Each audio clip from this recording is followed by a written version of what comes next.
Juan Carlos Esguerra ha sido un referente del derecho en Colombia, exministro de Justicia, exconstituyente y destacado académico. Su trayectoria en el servicio público y la enseñanza lo convierten en una de las voces más respetadas en el ámbito jurídico.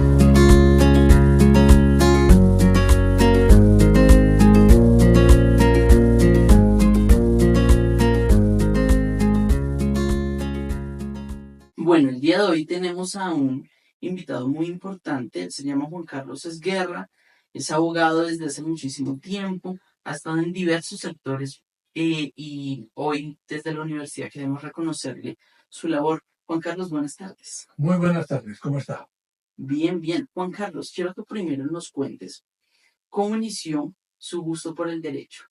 ¿Cómo fue, digamos, desde antes de que estudiara? ¿Cómo ha sido toda esa línea de embargarse, de llenarse todo y su gusto por el derecho? Cuando yo era niño y empezaba a mirar opciones de carrera profesional y demás, me llamaba mucho la atención la medicina, pero también me llamaba la atención el derecho. El derecho tenía además la ventaja de que en mi casa lo viví mucho a través de mi papá, que era pues abogado y abogado muy consagrado. La medicina en alguna medida también, porque en mi familia la mayoría de las personas han sido o médicos o abogados. Entonces eran las dos cosas que me llamaban la atención. Finalmente triunfó como la opción del derecho.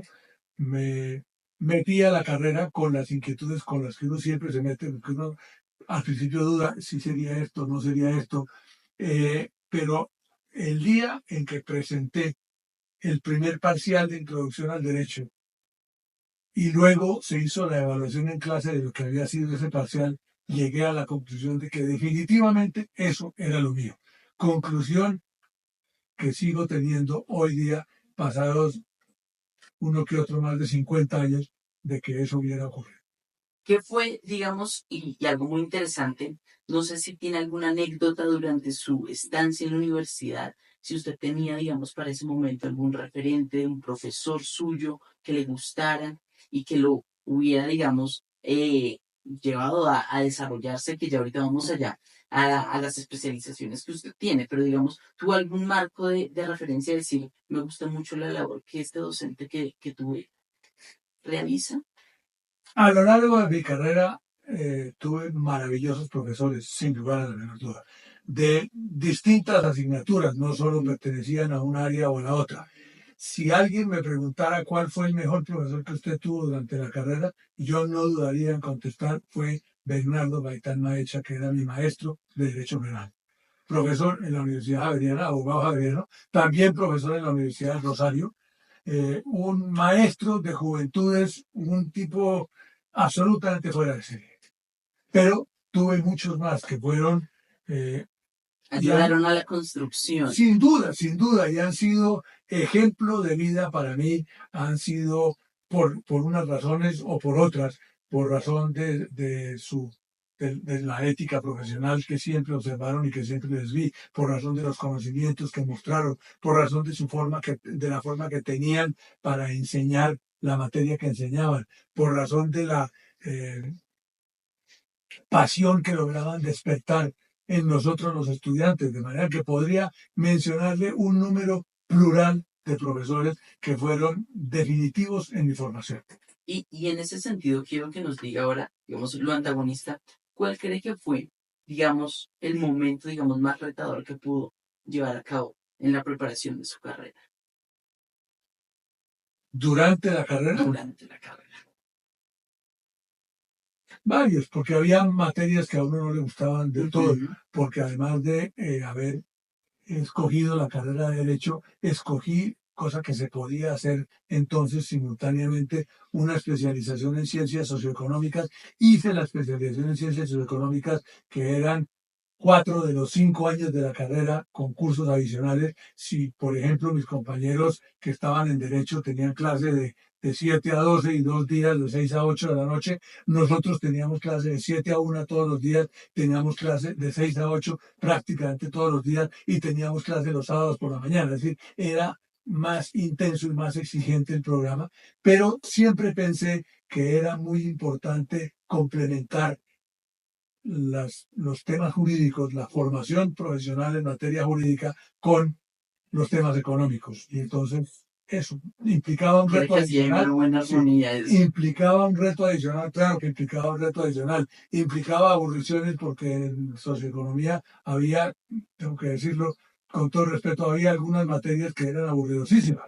Por ejemplo, recuerdo una que era aburridosísima particularmente, o me lo parecía a mí, que era ingreso nacional. Contabilidad también me parecía aburridosísima, pero pues eran materias que había que cursar también y que en su conjunto sirvieron para hacer de mí quien soy. Que todavía creo que en la Javeriana las siguen dictando. Siguen Ellos ven dictando, sí. una asignatura que se llama Herramientas de la Contabilidad. Eso es cierto. Ahora, claro que hoy día lo de la especialización en socioeconomía ha cambiado mucho. No es lo que era en los tiempos en que yo estudié, entre otras cosas, porque hoy día académicamente no es posible cursar una especialización al tiempo con la carrera, sino que la especialización es en sí misma un posgrado y tiene que cursarse con posterioridad. Entonces, eso ha obligado a una serie de cambios dramáticos.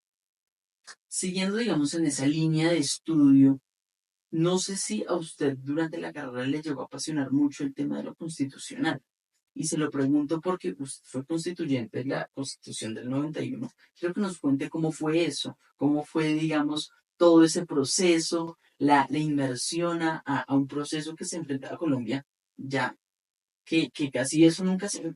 Siempre me gustó el tema del derecho internacional del derecho constitucional, siempre. Curiosamente, en aquel entonces, en tiempos de la Constitución del 86, el ciudadano del común, incluidos los estudiantes de derecho, veíamos la Constitución un tanto lejana. Uno estaba lejos de la Constitución, no la tenía al alcance, no era como es hoy día, en donde la sola calidad de ciudadano lo hace a uno vivir el derecho constitucional cotidianamente. En aquel entonces eso no era así, el derecho constitucional estaba lejos. En aquel entonces la Constitución era un texto que uno solo conseguía en las librerías especializadas. Me gustaron siempre las materias relacionadas con el derecho civil, en parte porque eran las mismas materias que siempre habían inclinado a mi padre en su carrera, por una parte.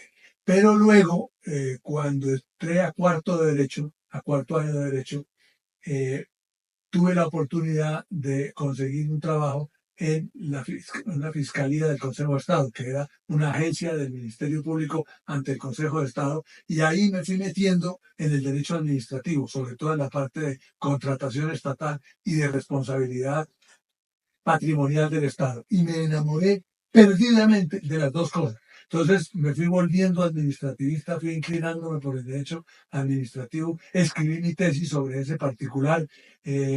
Los temas constitucionales me tocaban, pero tangencialmente, hasta cuando vino, pero eso fue ya bastante tiempo más adelante, la experiencia de la Asamblea Constituyente. ¿Cómo fue ese momento cuando el presidente, digamos, abre ese momento? Y lo digo porque en la Universidad del Rosario, ¿sí? Estuvo todo el movimiento de la séptima papeleta, todo eso, muy reconocida por eso. ¿Cómo fue, digamos, todo ese en la movimiento? Universidad del Rosario y en la Universidad Javeriana, que fueron las dos universidades más notorias en materia de la participación en cuanto a la séptima papeleta. de la séptima papeleta. Entonces, estudiantes o egresados de la Universidad del Rosario, a quienes conozco. Entonces, estudiantes y egresados de la Universidad Javeriana, a quienes también conozco, También. que se unieron para efectos de ir empujando ese proceso que al principio pareció no tener muchas posibilidades, que al principio pareció ser simplemente una quimera y que luego fue cogiendo fuerza y además materializándose en esa materia. Me parece que fue fundamental el apoyo que recibió el proceso mismo del presidente Gaviria. Es decir, el presidente Gaviria se enamoró de eso, tanto como los estudiantes y los recién egresados, y por consiguiente eso condujo a que fuera haciéndose realidad como efectivamente se hizo realidad. Y luego vinieron pues otra serie de personas, Álvaro Gómez, que era el líder de la bancada de la que yo pertenecí, que naturalmente estaba perdidamente enamorado de la idea de la constituyente, de la idea de la reforma constitucional, que era lo que entonces parecía que se iba a hacer exclusivamente, es decir, una reforma constitucional y no toda una nueva constitución. Pero estaban encantados con la idea y fueron convirtiendo ese sueño, esa hipótesis, en la realidad en la que se convirtió. Quiero que me diga y nos mencione a todos los que nos están viendo, qué tan difícil es llegar a los consensos en ese sentido de, por ejemplo, consensuar todo para sacar adelante la Constitución en ese momento. ¿Fue muy complicado Yo creo que o todo fue muy llegar llevadero? a consensos siempre tiene dificultades. Requiere esfuerzos, requiere el sacrificio de las propias convicciones, a veces el sacrificio de las propias ideas, de la propia manera de pensar, en no pocos casos, requiere estar dispuesto a convencer y a ser convencido, a hablar y a oír ¿Y usted y a convenció atender o fue convencido? ambas cosas. Por supuesto, ambas cosas. Ahora, yo he sostenido la tesis y sigo convencido de ella, de que ese que podríamos llamar el momento constituyente de 1991 fue un momento de grandeza para la República de Colombia y que el proceso fue un proceso de grandeza. Cuando hablo de grandeza no me refiero a las características de quienes de alguna manera participamos en él, no, sino a aquello que mi mamá, por ejemplo, llamaría cosas de mi Dios, mi hijo, es decir, cosas que ocurrieron casi que milagrosamente.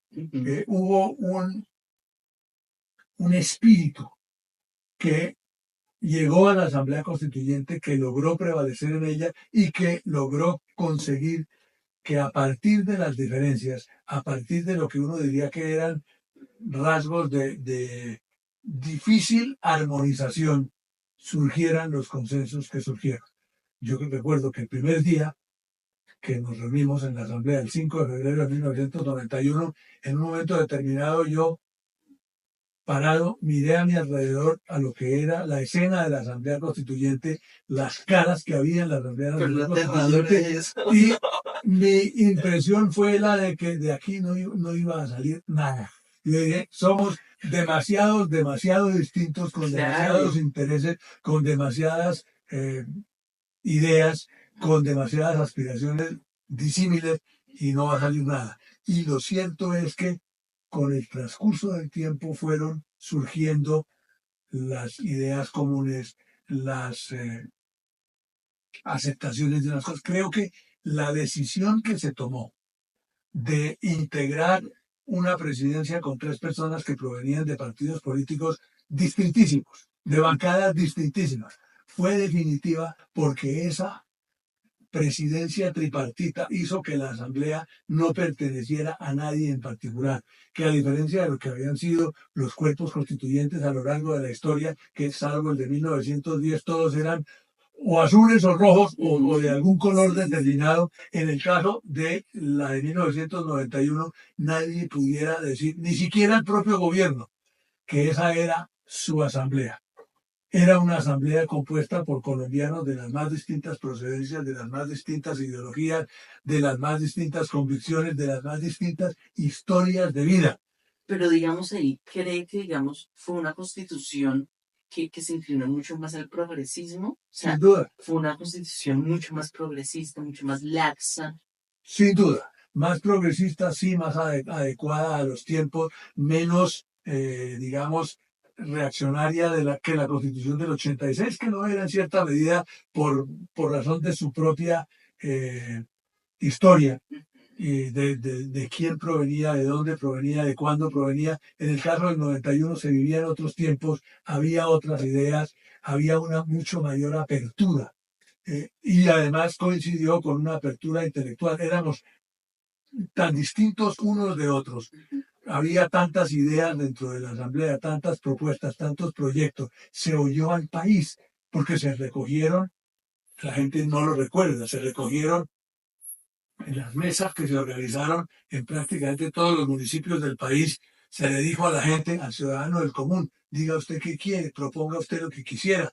Y todas esas propuestas, todos esos anteproyectos nos los entregaron a los constituyentes y nos dijeron, miren lo que han dicho los colombianos de todas partes del país para que ustedes lo tengan en cuenta a la hora de empezar a trabajar.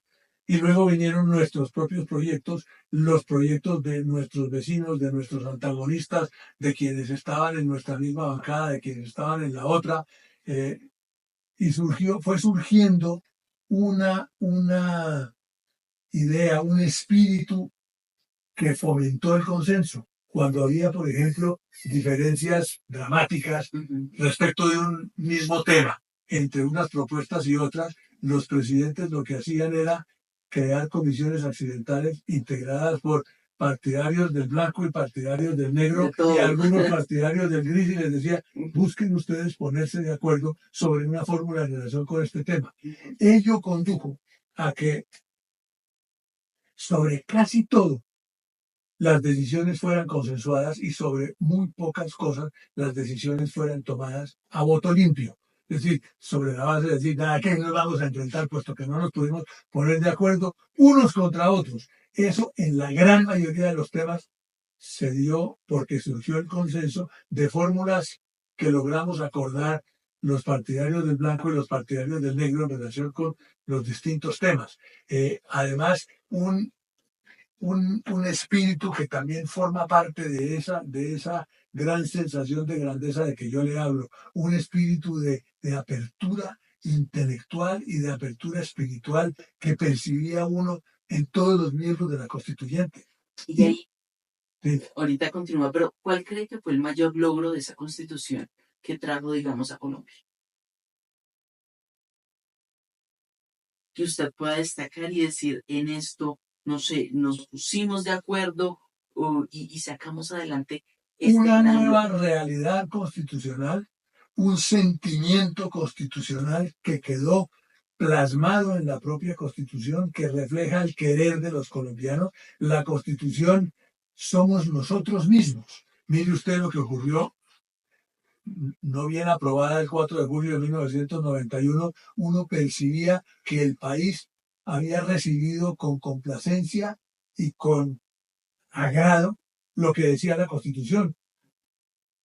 La propia historia, la historia inmediata, le dio legitimidad absoluta a un proceso que podría no haberla tenido. Los anteriores procesos constituyentes en general producían una constitución que los unos les imponían a los otros, como se dice popularmente, que los unos les abrochaban a los otros. Es decir, los unos decían, esta es mi constitución y cuando no sea la suya yo se la impongo. Y luego venía la constitución de los otros y entonces ocurría el mismo fenómeno al revés. Esta vez no pasó nada de eso. Y no pasó nada de eso por lo que yo le cuento, por los consensos que se lograron, porque la Constitución logró recoger un sentimiento y convertir ese sentimiento en Constitución. Ese sentimiento en sueños, en aspiraciones, en convicciones, en realidades. Si hubieran mentes muy distintas. Si hubiera porque una de las discusiones que usted tenía era con Fernando Londoño, ¿sí? Lograba, digamos, debatir bastante con él. Sí, porque él era opuesto al proceso constituyente, luego fue opuesto a la constitución que nació de ese proceso constituyente, pero lo que ocurrió adentro fue increíble. Mucho mejor. Mire, le pongo un ejemplo. Cuando comenzamos a trabajar, nos dividimos en comisiones, 5 comisiones. Y cada una de esas comisiones a su turno se dividió en subcomisiones.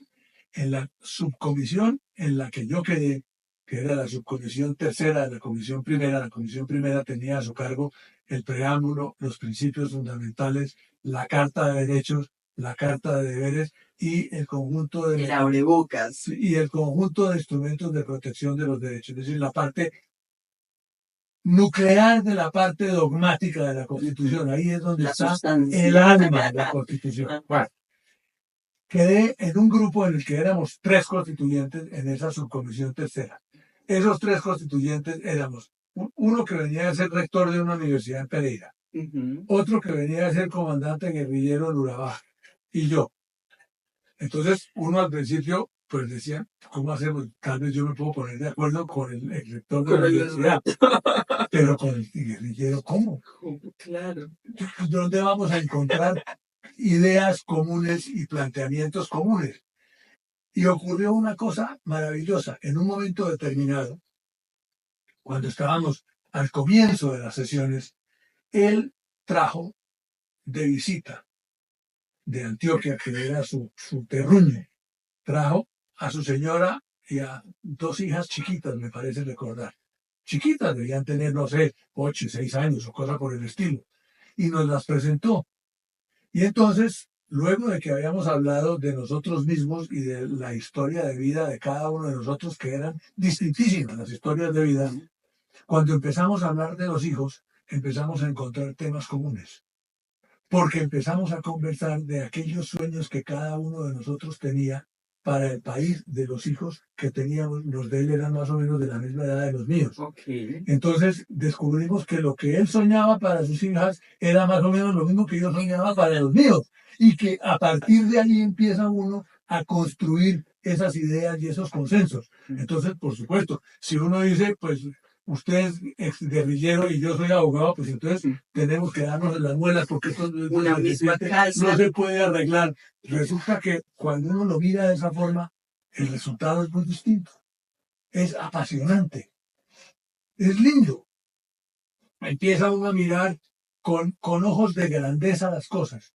Y el resultado final, que fueron esos consensos, y que la noche que terminamos nuestra tarea, la noche, la víspera del día en que se cerraban las sesiones, cuando terminamos nuestro trabajo, serían, no sé, las 11 de la noche o cosa por el estilo, a alguien le nació del alma pedir que a través de los parlantes de la Constituyente pusiera el himno nacional. Y del fondo del alma nos paramos todos a entonar el himno nacional y casi que a abrazarnos juntos, porque estábamos claro, convencidos de lo que habíamos logrado, de que habíamos logrado lo que parecía impensable y habíamos logrado crear entre todos nosotros un espíritu de cuerpo que era un espíritu de colombianidad total, de coincidencia en aspiraciones y en sueños. Así uno viera la Constitución un poco distinta de como la veía el otro. Pero eso fue definitivo. Quiero que sigamos esa línea y es su paso por el Ejecutivo. Usualmente uno no ve muchos abogados y es algo que me gusta mucho porque usted ha podido estar tanto en el sector privado, que ya ahorita vamos a ahondar en eso, y en el sector ejecutivo. Fue ministro de Defensa. ¿Cómo fue esa invitación en el gobierno del presidente Samper? ¿Sí? Sí. ¿Cómo fue esa invitación del presidente? ¿Le gustó, digamos, esa labor como servidor público? Y un rol, digamos, ya un poco distinto y más ajetreado que la labor, digamos, mucho más cuadriculada de un abogado. Sí, yo había tenido ya una experiencia en el Ejecutivo, experiencia que tuve muy temprano en la vida, porque cuando yo terminé Derecho me gané una beca, fui a Estados Unidos, hice una maestría. Al regresar, al cabo de poco tiempo, tuve la oportunidad de trabajar. Estaba empezando a ejercer la profesión y me nombraron en un puesto en la Caja Agraria y luego en el Ministerio de Comunicaciones. Y entonces fui primero secretario general y luego viceministro de Comunicaciones. Ahí, digamos, conocí por dentro la rama ejecutiva del poder público. Fue una experiencia realmente formidable, realmente formidable. Ahí aprendí muchas cosas. Ahí se fue desarrollando como un espíritu de servicio.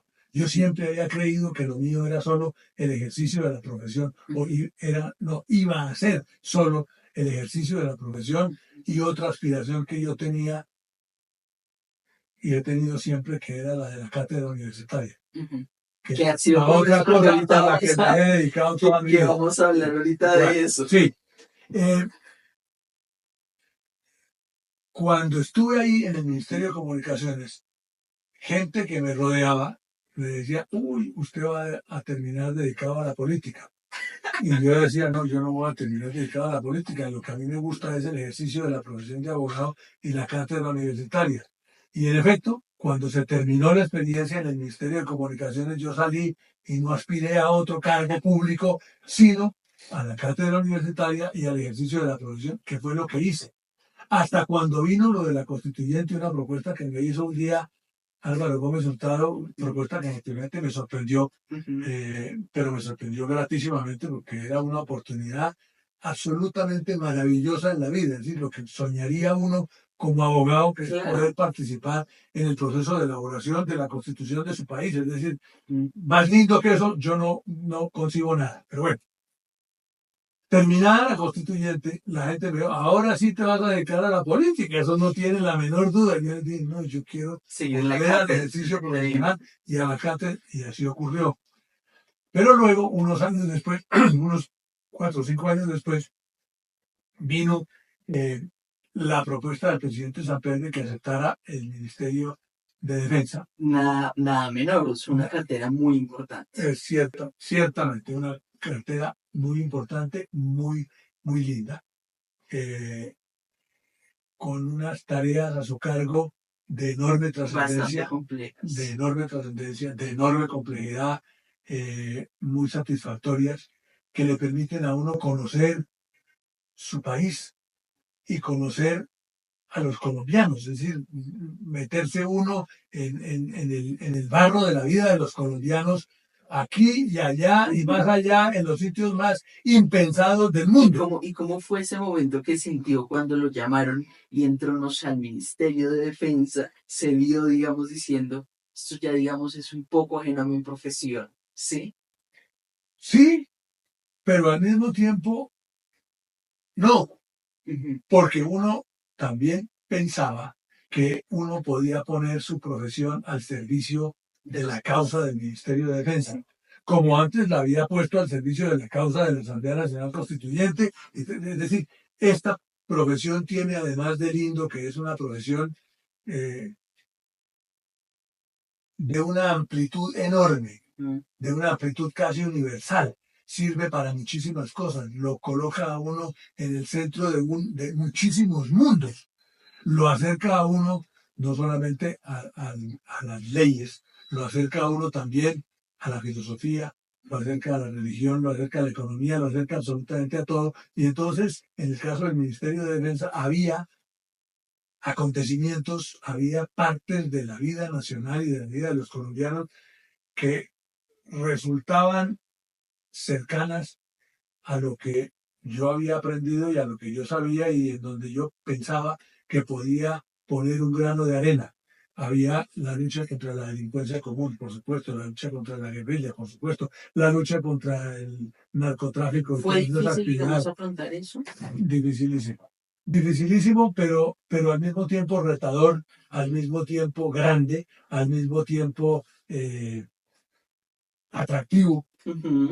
Sin lugar a la menor duda. Es decir, no hubo un instante de aburrición, no hubo un instante en donde yo dijera esto no era por aquí, esto no tiene. Cada día era un reto nuevo.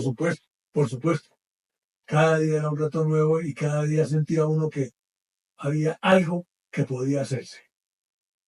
Y en esa línea, posteriormente, en el 2011, estuve en el Ministerio de Justicia. Ya digamos una cartera mucho más afín a la profesión y todo. También, ¿cómo fue ese paso por ahí?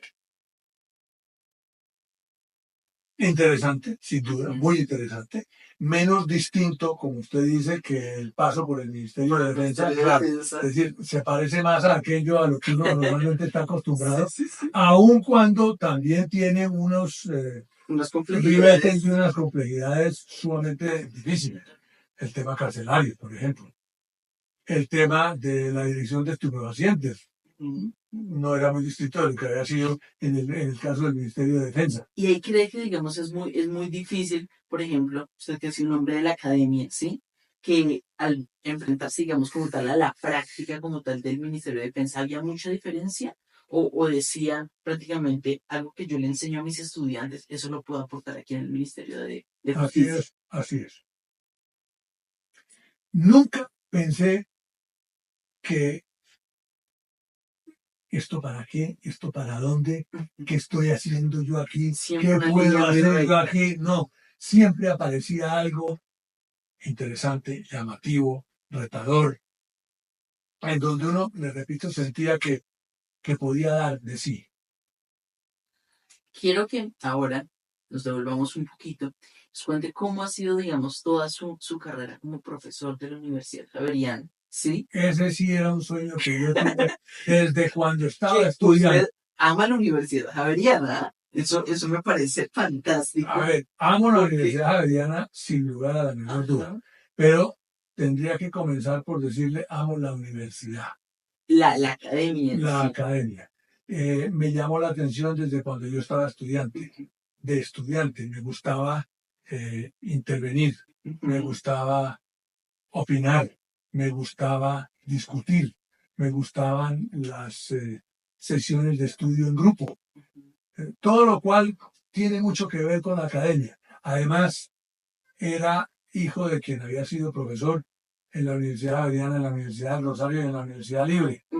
Y en la Universidad Nacional. En esas cuatro universidades fue profesor mi padre en distintos momentos de su vida. Entonces yo lo oía hablar de lo que para él era la cátedra, lo oía hablar de sus estudiantes, oía a veces a sus estudiantes hablar de él.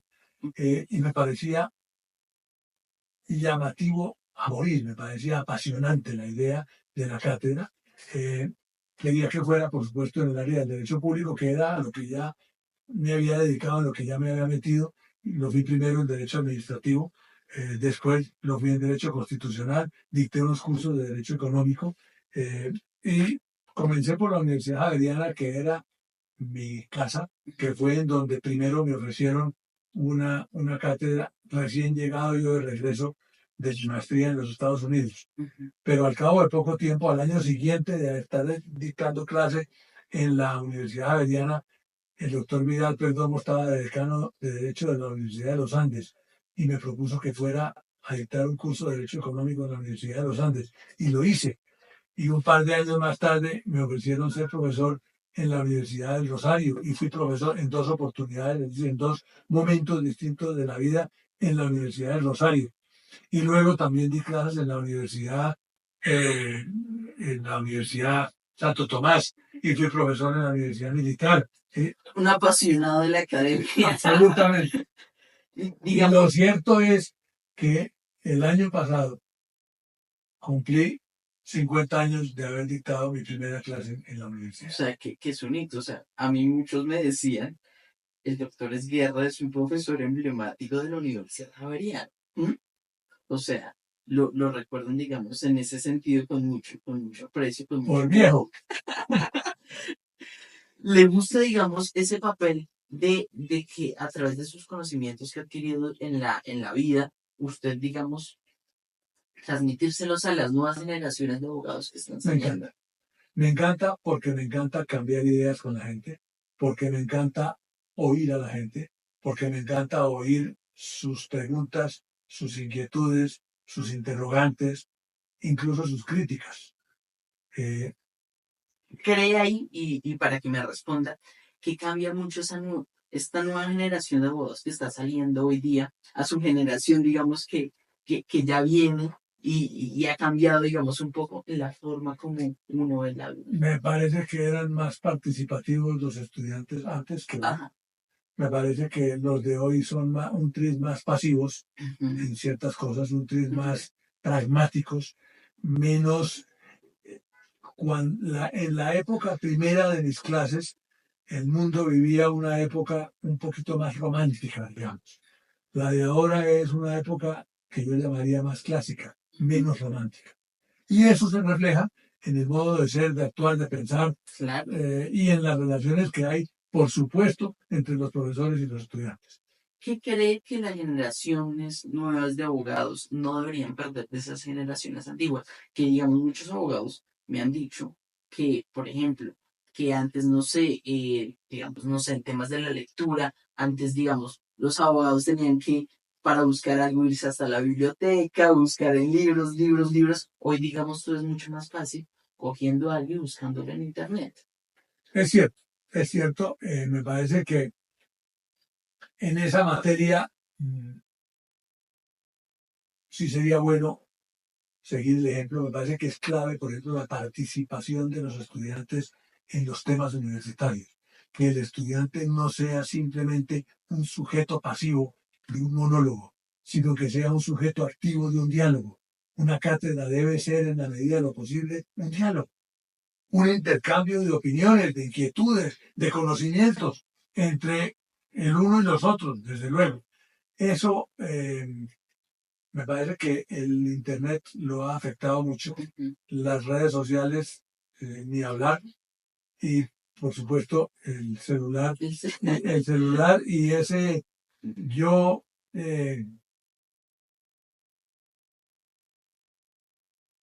marcado que ha ido desarrollando en todos nosotros el celular, esa cultura de lo que, digamos, plagiando a los músicos, llamaría uno el yo sostenido mayor. Y entonces el yo sostenido mayor es yo con mi computador, No, me parece que se pierde de lo mucho que enriquece a un ser humano su contacto con los demás, su oír a los demás, su buscar a los demás, su cambiar ideas con ellos. Eso. ¿Cuál cree que es el mayor reto que enfrenta, digamos, esta nueva juventud de abogados hoy en día y cómo deberían tratar de formarse para ser grandes y excelentes abogados? Y le voy a poner un ejemplo. Cuando yo conversé con el doctor Carlos Urrutia, que para esa época, en octubre, salieron unos artículos mencionando que los tratos en las firmas eran crueles. Yo le decía, pero es que la exigencia es la base de todo. Si yo quiero llegar a ser un gran abogado, ¿sí? Si lo digo como estudiante de Derecho, no puedo pretender que no me exijan en un lugar, ¿sí? Porque digamos que la exigencia y la disciplina es la base de todo. ¿Cree que, digamos, eso le falta un poquito a estas nuevas generaciones de hoy en día? No necesariamente. Creo que sí, la exigencia es absolutamente fundamental, pero en esa materia anotaría dos cosas. Uno, me parece que la exigencia más importante es aquella que usted se aplica a sí mismo, Eso más es que la que viene de afuera, primero. Y segundo, me parece que la exigencia, sobre todo la exigencia que viene de afuera, debe darse a las buenas.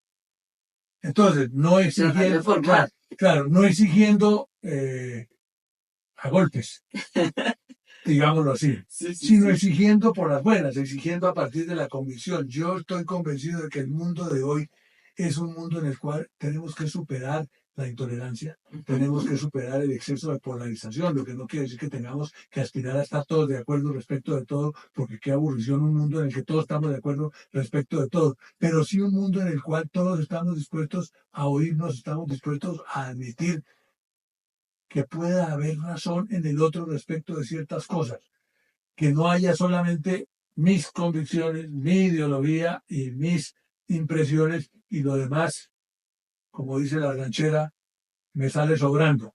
Ciertamente no, ciertamente no. Me parece que es fundamental buscar fórmulas y buscar soluciones a base de interacción, a base de diálogo, a las buenas, a través de los mecanismos que son el arma tradicional de nosotros los abogados, la palabra escrita y la palabra oral. Quiero que me cuentes ahora rápidamente cómo fue que se formó, digamos, este despacho jurídico, es Guerra, que creo que hicieron una fusión con otra firma de abogados, pero quiero que me cuentes más o menos cómo ha sido todo ese proceso dentro de una firma, el mundo privado, todo eso. El proceso nació de mi sueño original que le mencioné hace un rato, que yo quería ejercer la profesión y ejercerla independientemente, que coincidía con ser el sueño original de unos colegas con quienes fundamos inicialmente la firma de abogados en 1977. Es decir, el año entra, dentro de 2 años va a ser 50 años que empezamos. Ya algunos de quienes estuvieron al comienzo no están, porque pues, tomaron un rumbo distinto en un momento determinado. Yo he seguido, han llegado nuevos compañeros de trabajo, me he unido con nuevos compañeros de trabajo, un gran equipo. Buena parte de los compañeros de trabajo comenzaron siendo dependientes de mi oficina de abogados, es decir, los que eran patinadores, como se les llama hoy día. En mi época los llamábamos mensajeros jurídicos, que era lo primero que uno era en una oficina de abogados. Hoy día son mis socios y con ellos desarrollo una práctica que me gusta mucho, una práctica en la cual nos ayudamos los unos a los otros, aportamos todos, sacrificamos cositas, todos también, y va uno desarrollando, uno debe tener fe en el ejercicio profesional y fe en la profesión. La profesión es celosa, por supuesto. A la profesión de abogado no le gusta que uno se dedique a ella un ratico y que se dedique otro ratico a otra serie de actividades de distinta índole. Es celosa. Y entonces uno debe entender y saber manejar los celos de la profesión, por supuesto. Debe entender y saber manejar las aspiraciones que tienen y los deseos y casi que los requerimientos que plantean los clientes. Yo recuerdo, mi papá insistía mucho, decía, mire, los clientes de una oficina de abogados, todos creen ser, cada uno de ellos, el único cliente de la oficina de abogados. Y en todo caso quieren que los traten como si fueran el único cliente de la oficina de abogados. Entonces uno debe aprender de ahí y casi que dedicarle a cada uno como si se tratara del único cliente que uno tiene. Eso es absolutamente fundamental. ¿Qué cree que tienes guerra que no tienen otras firmas de abogados y los han hecho digamos, formarse como una firma muy, digamos, muy fuerte? Y aquí quiero que no diga en el sentido, hay muchas firmas buenas, pero las mejores firmas, siempre, usted ahorita me decía, por ejemplo, tenemos un equipo muy bueno, ¿sí? Eran dependientes y hoy son socios suyos y digamos, no está, digamos, esa competencia, sino que si tenemos algo, lo importante es sacarlo adelante, ¿sí? Sin duda. Y darle una mejor solución al cliente. No quiero tener la pretensión de decir nosotros somos una cosa que no son los demás o tenemos unas cosas que no tienen los demás. Parto de la base de que en lo fundamental somos lo mismo y tenemos lo mismo. Pero nos dedicamos con verdadera pasión a esto. Es decir, uno quiere lo que hace. Además, hace lo que quiere. Bueno, se lo voy a poner entonces un poco ahí, se lo voy a cambiar. ¿Por qué los clientes deberían elegir Esguerra Abogados cuando tengan, digamos, algo que enfrentar?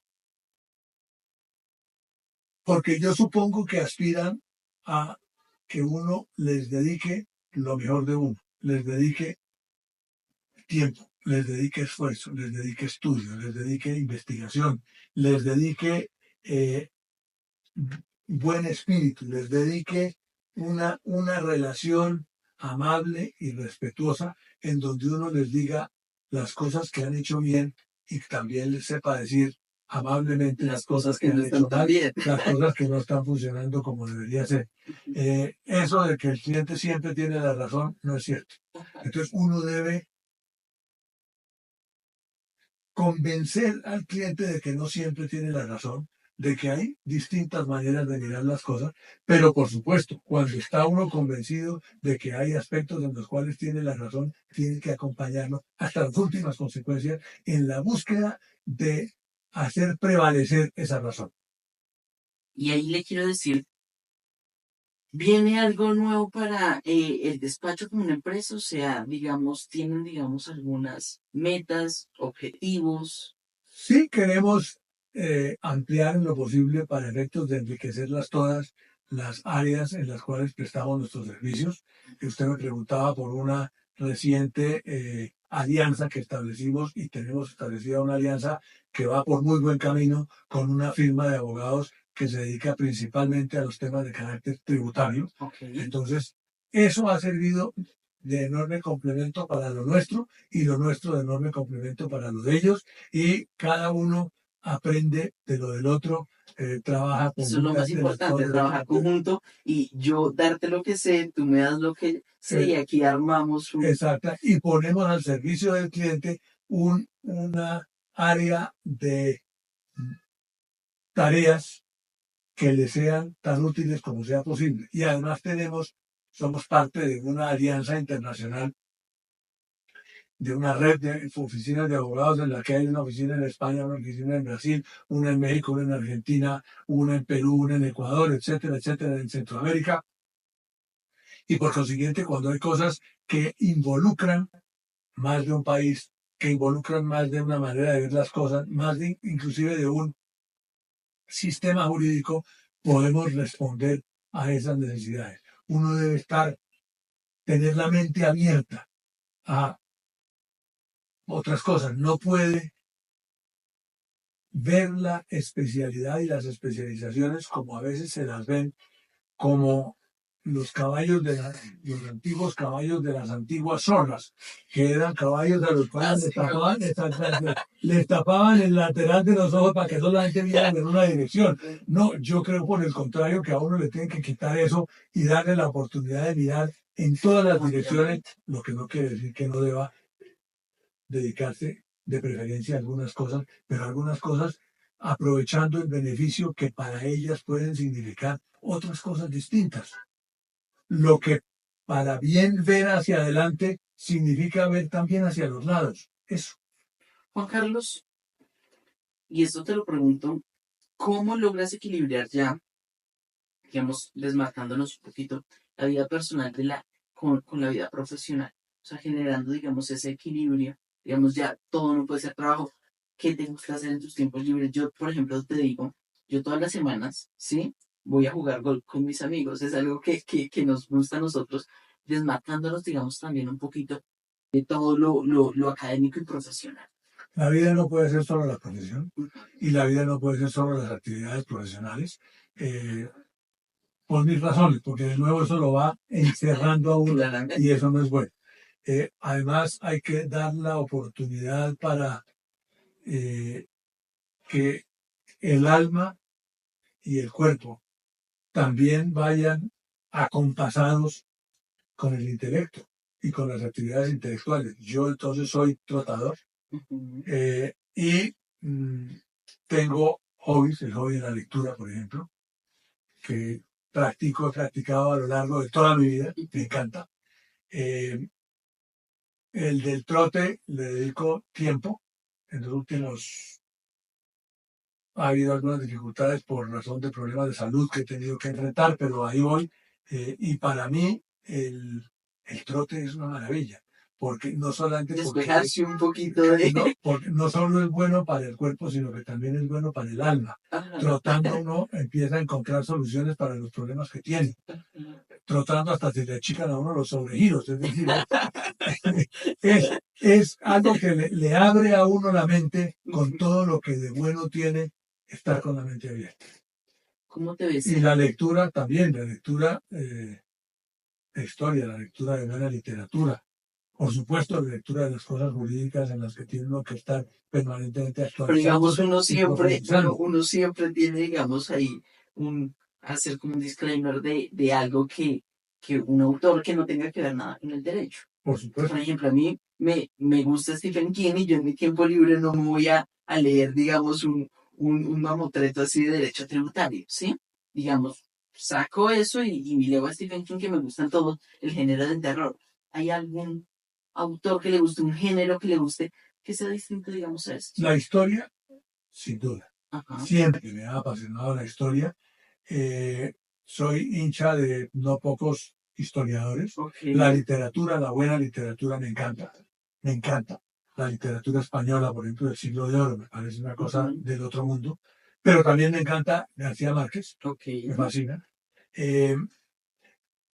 Me gusta, recientemente leí un libro que me encantó, escrito, que fue premio Pulitzer hace, no sé, unos 15 años, escrito por un profesor de la Universidad de Harvard que se llama El Giro, que da cuenta del descubrimiento que hizo en un momento determinado, en el Renacimiento, un personaje de esos que había en aquel entonces, que eran buscadores de libros antiguos y buscadores de tesoros bibliográficos antiguos, y encuentra una obra de tiempos de Roma en la que se hacía un panegírico de lo que es la vida grata, la vida positiva y por encima de los sacrificios y de los problemas, en una época en la cual a uno le decía que había que sufrir. Y estos señores decían, no, no señor, no hay que hacerlo. Ese libro me encantó. Y así, ahí podría mencionarle cosas de N libros que me han marcado a lo largo de la vida y que me han gustado profundamente. Algunos me los he leído varias veces. Servidumbre humana de Somerset Maugham, para mencionar un ejemplo, me lo he leído varias veces. 100 años de soledad también, El Quijote, por supuesto, de la literatura norteamericana e inglesa, obras que realmente son muy destacadas. Entonces, leer me encanta porque me descansa, porque de nuevo me abre la un visión aspecto hacia mucho las más cosas. amplio. Sí. Para culminar, ¿cómo te ves en 5 años? ¿Te ves, digamos, dentro del mundo privado? ¿Quisieras volver al mundo público como servidor público? No he considerado la posibilidad de regresar al servicio público. Tampoco he cerrado totalmente la puerta a eso, pero no creo que vaya a darse. Eh, ya, como se dice popularmente, el palo no está para escuchar al gato. Entonces no me veo en eso. Si sigo teniendo los problemas de salud que he enfrentado, pero que parecen en este momento bastante mejor y superados, pues a lo mejor es posible que en 5 años esté en el Valle de Osamar, pero espero que ese no sea el caso. En todo caso, lo que sí tengo claro es que en cuanto tenga vida y en cuanto tenga salud, voy a querer seguir trabajando y haciendo las cosas que hago en la medida en que me sea posible. Es decir, no aspiro a, Sigue a siendo llevar vida catedrático. de jubilado, por ejemplo, es decir, a no hacer nada, no aspiro. A eso que llaman a dedicarme a descansar o a dedicarme a viajar, no, me encanta viajar, pero dedicar mi vida a viajar, no. Dedicar mi vida a descansar, no. Dedicar mi vida a lo que mi papá llamaba a esperar a que pase otro ratico, ciertamente no. Aspiro a seguir ejerciendo la profesión y por lo menos un tiempito más dictando mis clases. Dictando clases, que es lo que seguramente lo hace feliz. ¿Algún consejo que le quiera dar, digamos, a las nuevas generaciones, no solamente de abogados, a las personas que nos están viendo?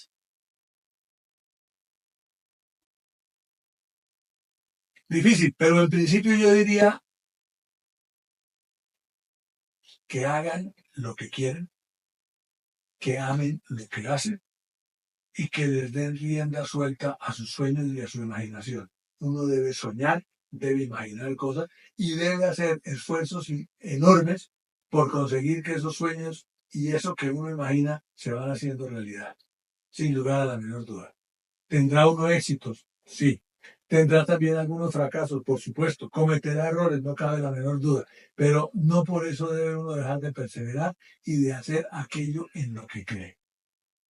Y yo, afortunadamente, tengo una profesión en la que creo profundamente y unas actividades en las que también creo profundamente. En un país en el que creo profundamente y al que quiero profundamente, con todas las dificultades que se atraviesan en determinados momentos. Bueno, yo para terminar ahí, ¿cree que el país va por un camino, digamos, bueno, o que hay muchas cosas por mejorar? Hay muchas cosas por mejorar. Estamos atravesando problemas, sí, estamos atravesando una crisis complicada. En mi opinión, lo más grave de la crisis es la intolerancia, la falta de diálogo, el hecho de que no nos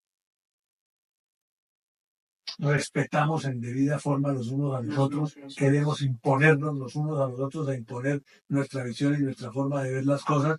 Yo creo que es necesario algo de sacrificio personal en aras de los demás y creer en este que es un país absolutamente maravilloso, con gente absolutamente maravillosa, aun cuando por supuesto haya excepciones. Juan Carlos, pues agradecerte por esta conversación, sí, creo que